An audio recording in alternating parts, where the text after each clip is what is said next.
mindfulness, acceptance, commitment approach. Now, this is a relatively new approach in psychology. It's 20 to 30 years old, but it's growing very rapidly.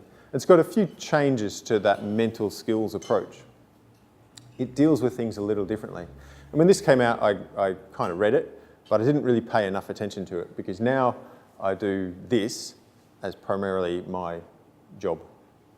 Okay. What I'm going to do now, I'm going to talk a bit about what this thing is, mindfulness, acceptance, commitment, and then how I now use it in terms of mental skills. Because I don't do much in the way of imagery. I don't do a lot in the way of relaxation in the way that we might have previously. I don't do thought stopping. Has anybody heard of thought stopping? No? Okay. Well, that's good. Don't use it. It's rubbish. So last night, the pink elephant story came up. Who's trying not to think of pink elephants? Anybody heard that example before? No? Yes? Well, last night. Did? So if you try, I want you to try really hard not to think of pink elephants for the next 15 seconds.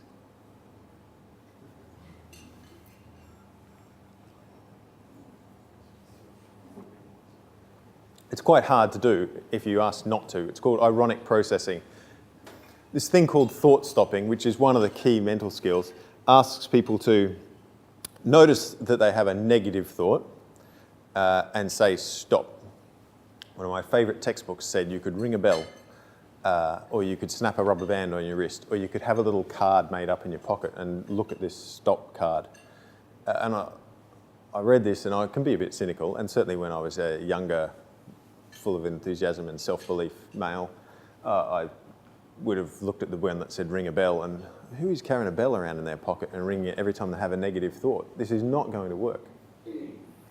But the problem with the idea of trying to stop negative thinking is that you're now hooked into the negative thinking. Oh, now I'm looking through my thoughts for all the negative thoughts that I've got.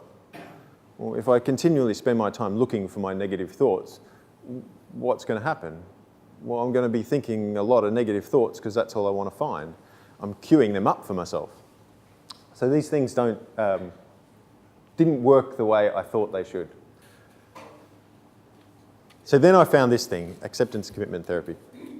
Sometimes we can write it as training. In fact, normally if I was working with athletes, I would put training rather than therapy because the therapy word scares people. It doesn't need to, but it does. And it looks like this with these fancy weird words, and that's okay. I'll give you a simpler version in a short bit. But the thing I really like about this is the thing that got me. This thing here called committed action, this is what it's all about for me in sport. Because sport is something that you do. It's not something you think. It's not something you imagine. It's something you do. And this, while it's about psychological flexibility, it's really about this bit here that says, if you do the things that you value, okay, then you're going to be a relatively satisfied person. You won't always be happy, okay, because life is not about being happy 24 hours a day. It's better. It feels more pleasant when it's happy, but actually there are many, many situations where happiness is not the right emotion. I recently, unfortunately, my grandmother died recently and had to go home for a funeral to Brisbane, and I'm sitting there and my dad had to deliver a eulogy. At the time, he's not happy, okay? But he can stand up and he can deliver a very well thought, well considered speech in front of an audience. He can do a behaviour that he values, even though at the time he's not happy, he's probably a bit emotional. He might be worried about the public speaking aspect. Well, to be fair, my dad's probably not that worried about that element, but others would be. Okay? So even though you're not in what you would call an ideal performance state, you can still deliver a good performance, some level of committed action. The other thing this speaks to me is that this thing committed, this is more important than motivated. People will talk to you about motivation, and that's okay. Motivation is important, but for me, commitment is more important. Because motivated to me is doing it when it feels good, doing it when I want to. But if you want to be good at sport, you've got to do it on the day that you don't want to. So, Marsha, you said, I overheard, you've just come from swimming training? Sorry? You've just come here from swimming training? Yeah. How many days do your athletes get up and come because they're committed, not because they're super motivated to be there at 5 o'clock in the morning? I didn't want to end with the There's that element to it. The values bit tells us how we want to go about doing things. So I don't talk as much about goals anymore. I know, so the context I work in has some people with lofty goals. But I ask them more about values. What's the type of person you want to be? What's the way you want to go about doing things?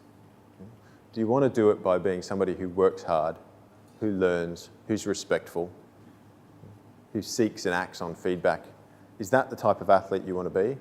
Or do you want to be somebody who works hard when it feels good, who's a bit arrogant, who's whatever it is? I mean, I don't have many that come in and say, yes, I'd want to be that sort of person. But I talked more about values because this is about how I want to be every day, how I want to face down the challenging situations that I have. Whereas goals tells me where I want to be in a certain amount of time. So I talk much more about these two things to people. What are the behaviours you need to do? How do you want to go about doing them? Not about where do you want to be, what's the goal, what's the target, those kind of things. That's actually quite easy to work out. This is the bit we hold them account to. These next two bits in the middle, present moment and self and context, these are very much about being here and now.